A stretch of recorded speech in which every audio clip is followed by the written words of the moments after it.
गुरुजी मैं आपको पचड़ा सुनाऊंगा बोला है। प्यारे लाल जी उसको बुलाओ, बिठाओ और उसको पचड़ा सुनाओ। आओ बिठाओ। इसके लिए ताली सब लोग एक बार। हाँ वहां बैठो बेटा, माइक में जाओ। हाँ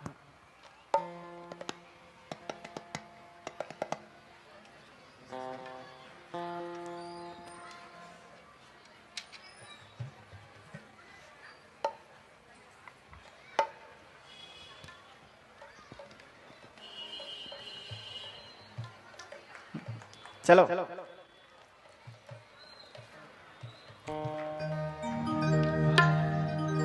सेवा में बाग लगाए लगाए हो मैया, सेवा में बाग लगाए हो माँ, सेवा में बाग लगाए लगाए हो मैया, सेवा में बाग लगाए हो माँ, सेवा में बाग लगाए लगाए हो मैया, सेवा में बाग लगाए हो माँ,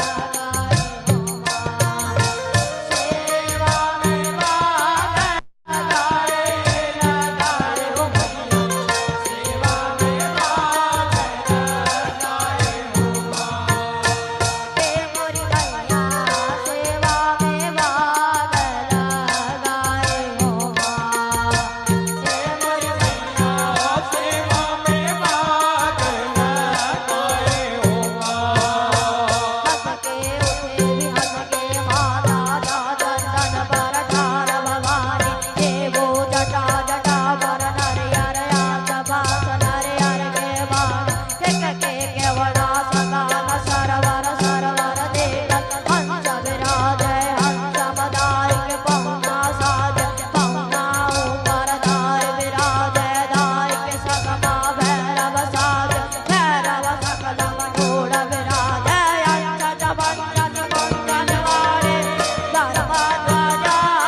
जय भवानी बोलो जोर से।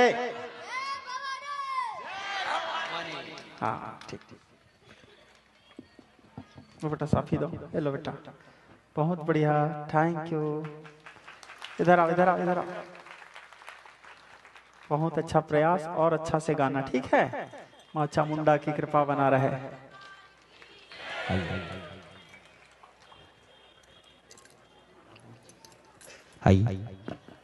पहचानिए उस शक्ति को जो राम नाम में